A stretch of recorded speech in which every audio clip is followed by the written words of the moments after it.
Blessed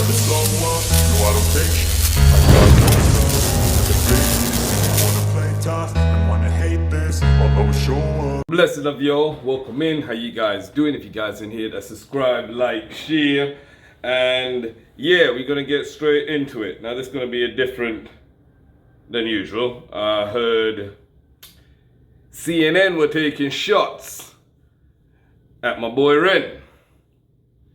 I don't know what to expect.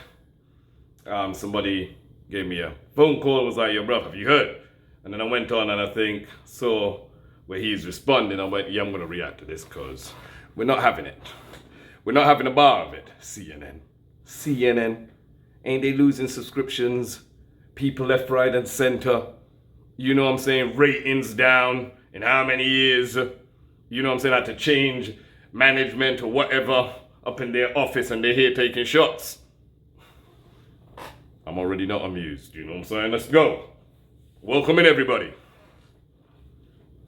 So, a fucking incredible thing happened. CNN used my video to show that TikTok is poisoning the minds of children all over the world. You gotta kill you if you wanna kill me. You have a sort of like veiled reference to suicide in here? But before I get into that, let's just...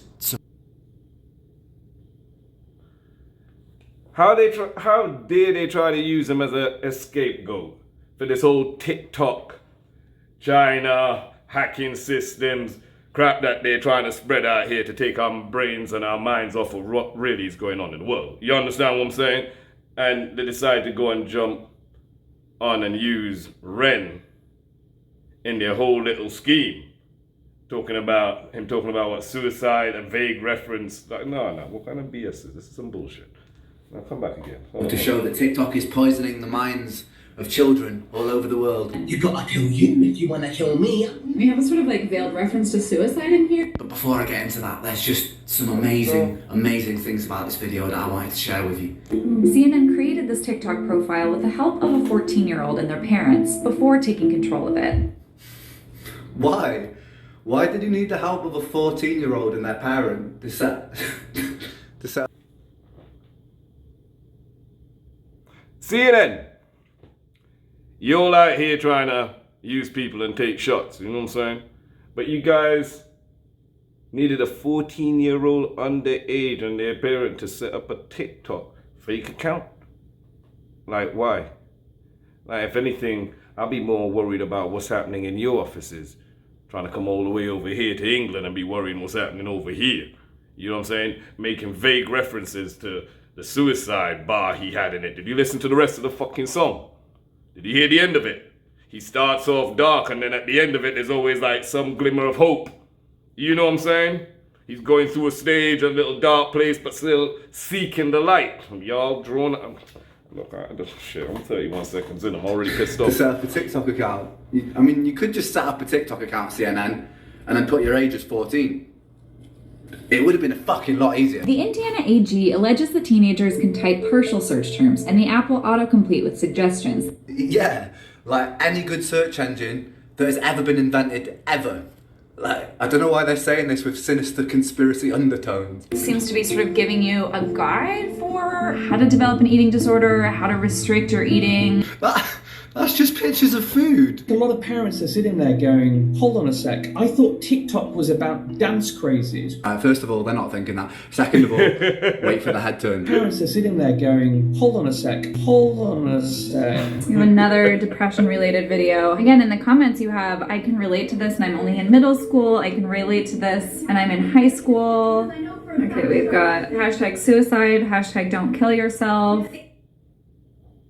So you're having to go at an outlet or platform that some of these people, some of these kids are going through this dark area of their life and have no one to speak to. And you having to go at the platform that they're able to speak out and talk about their feelings.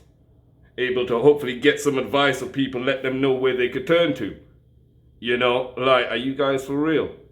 We don't have many people out here addressing these issues. But y'all don't want motherfuckers to address these issues.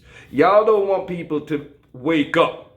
You all want them to go to their closest doctors, to send them off to psychiatrists, to prescribe them your drugs, so the pharmaceutical companies can get rich. Y'all think you smart, CNN. We see what y'all doing, and not just CNN, you know. I'm talking bigger picture. I hope I ain't getting cancelled or monetized here with this is what I'm saying. But yeah, no, that's bullshit. Y'all think you smart. Y'all ain't smart. We see you. Like, come on now. Explaining my depression to my mother, a conversation.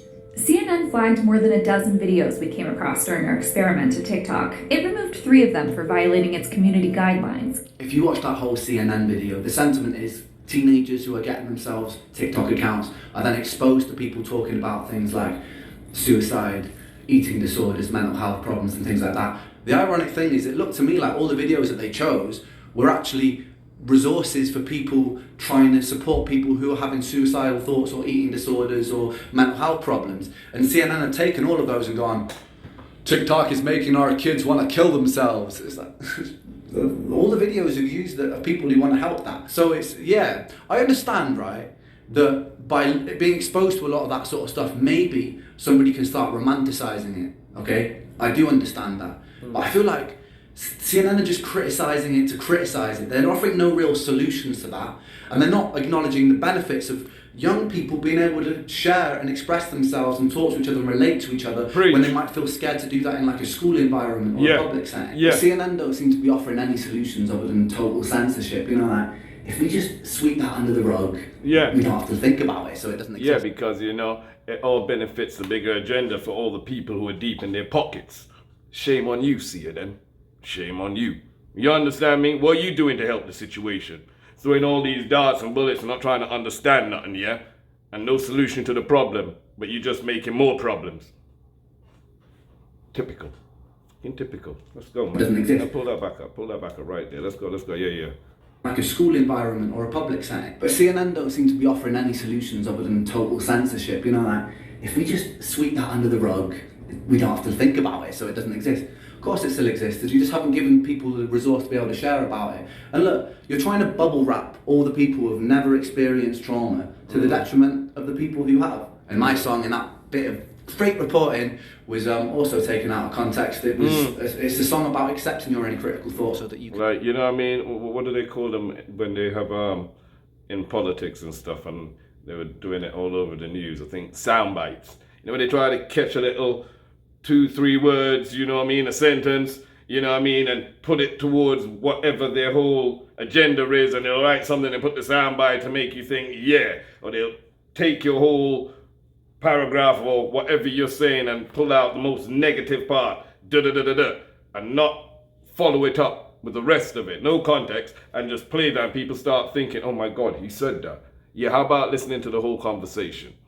Not really everyone's fault for not listening to it, is these news outlets who take the sound bites and put it out there so people could try and get a false sense of what the person really said. Yeah, man, some BS, man. Some BS. Let's go. Protect REN. To the detriment of the people who have. And my song in that bit of freight reporting was also taken out of context. It's a song about accepting your own critical thoughts so that you can live a more peaceful and happy life. My thing is, if you're going to criticise something, at least follow it up with something with a little bit of substance or a solution, rather than just moaning about it. Yeah. And also consider the fact that if these topics are trending and being fed to people within search algorithms, it might not be causative, it might be reactionary, because we're living in an epidemic of insecurity that's caused not just by the fact that we're constantly under a microscope 24/7 in social media, but also things like over-sensationalisation in the news, channels like CNN. And really, we all need to take responsibility to lift each other up, because that's the way that we're going to heal. Thank you. Man, that's how you walk off and drop the mic. That's how you drop the mic. Yeah? That's real talking. You know, address some of these issues instead of trying to sweep them under the rug. You know what I'm saying? Like, why would all these platforms and people out here be all up in the algorithm with so many searches and trending with these topics if a lot of people weren't understanding and going through the same things that he's talking about? You know what I'm saying? Like, wake up, man. This is 2023, man. Y'all people be stuck in the past. You know what I'm saying? Wake up. You know? Yeah. If you guys inside here, hit that subscribe, like, share. It's pissed me off. You know what I'm saying? protect REN. Real talking. You know what I'm saying? I mean that. Protect this, brother. Blessed love. I don't ever slow up, no I don't take shit. I got no love for the fakeness. If you wanna play tough and wanna hate this, I'll always show